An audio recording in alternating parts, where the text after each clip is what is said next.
सभी नए व्यूअर्स से अनुरोध है कि कृपया हमारी चैनल को सब्सक्राइब अवश्य करें और जो व्यूअर्स आ चुके हैं कई बार लेकिन सब्सक्राइब नहीं किया उनसे भी अनुरोध है कि कृपया सब्सक्राइब अवश्य कर लें। नमस्ते, मैं हूं संजय दीक्षित और आप देख रहे हैं दी जयपुर डायलॉग्स। मोदी जी की जो एक्सप्रेस गाड़ी चली है बांसवाड़ा से वो तो अब रुकने का नाम ही नहीं ले रही है और आज फिर वो राजस्थान में थे। इस बार वो उनियारा जो कि टोंक सवाई माधोपुर कॉन्स्टिट्यूएंसी है राजस्थान की, जो 26 तारीख को जहाँ पर चुनाव होने वाला है वहाँ पर आज मोदी जी थे और मोदी जी ने कांग्रेस के तो धागे ही खोल दिए। ऐसे धागे खोले हैं कि कांग्रेस को अब पता नहीं चलेगा कि वो कहाँ जा रहे हैं। पहली बार जब मोदी जी ने ये बताया था कि किस प्रकार से हमारे जो प्रिंस हैं, राजकुमार हैं, पप्पू जी, उन्होंने किस प्रकार से प्रॉमिस किया था कि भाई हम जो है वो पूरे हिंदुस्तान का एक इंस्टीट्यूशनल और फाइनेंशियल सर्वे कराएंगे और सर्वे में हम पूरा, जिसको शब्द जो उन्होंने यूज़ किया था, एक्सरे करेंगे। अब वो एक्सरे जो है वो गले की फांस तो बन ही गया है राहुल गांधी की। वो किस प्रकार से एक्सरे करेंगे, क्योंकि एक्सरे में तो आज पूरी तरह से खुलासा कर दिया प्रधानमंत्री ने कि वो एक्सरे किस प्रकार से होगा। कि एक्सरे जो है वो तो भाई सब जगह का चित्र ले लेगा, आपकी दीवार में कुछ रखा हुआ है वो भी निकाल लेगा, वो उसका भी पता लगा लेगा, आपके बाजरे के जो डब्बा है उसमें भी कुछ रखा है वो भी निकाल लेगा।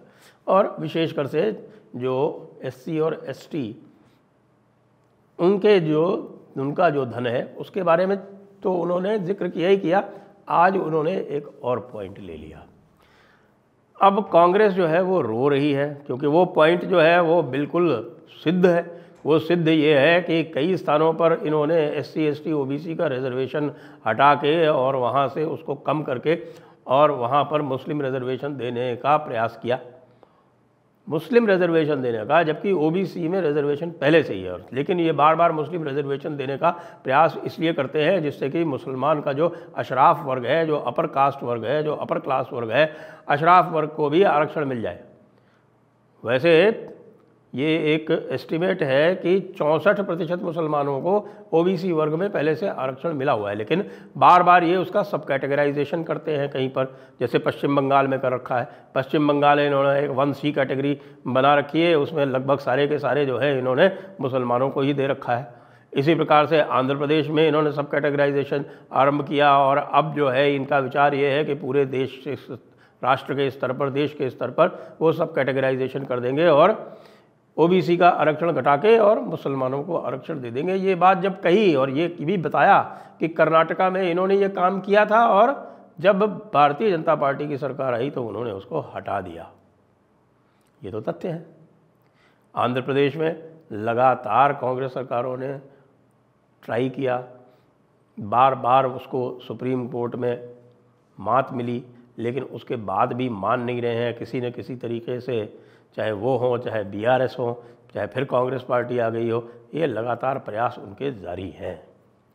तो इस बात को जब बता दिया आज अच्छी तरह से उनियारा टोंक में प्रधानमंत्री ने, तो फिर से कांग्रेस में खलबली मच गई। और एक बात जो कही है प्रधानमंत्री ने वो ये अच्छी तरह से सोच ले कांग्रेस, कि कांग्रेस से उन्होंने कहा है कि आप इसका कमिटमेंट दीजिए कि ये काम आप नहीं करेंगे। दे अब, क्योंकि ये हुआ क्यों, मैं इसके बारे में संकेत कर चुका हूँ कई बार। क्योंकि कांग्रेस ने ही ये नैरेटिव शुरू किया। अभी कांग्रेस जब मोदी जी कह रहे हैं कि ये जो है वो पूरे देश की जो संपत्तियाँ हैं उनका सर्वे कराएंगे, तो ये कह रहे हैं हमारे मैनिफेस्टो में कहाँ है। अरे भाई, आपका मैनिफेस्टो तो राहुल गांधी की ज़ुबान है ना। राहुल गांधी ने तो अपनी ज़ुबान से कह दिया कि हम हिंदुस्तान के सारे धन का लेखा जोखा निकालेंगे और फिर उसको हम सब में बांटेंगे। इसका क्या मतलब है? जब ये कह चुके हैं राजकुमार तो वही मैनिफेस्टो है और मैनिफेस्टो में भी बाकी और चीज़ें तो लिखी हुई है ना। तो जब ये कहते हैं कि हमारे मैनिफेस्टो में कहाँ है, तो इनको भी ये बताना पड़ेगा कि जो इन्होंने झूठ फैलाया कि यदि बीजेपी की सरकार अगली बार आ जाती है तो वो संविधान बदल देगी, संविधान समाप्त कर देगी, आरक्षण समाप्त कर देगी, ये क्या भारतीय जनता पार्टी के मैनिफेस्टो में लिखा हुआ है क्या? भारतीय जनता पार्टी के मैनिफेस्टो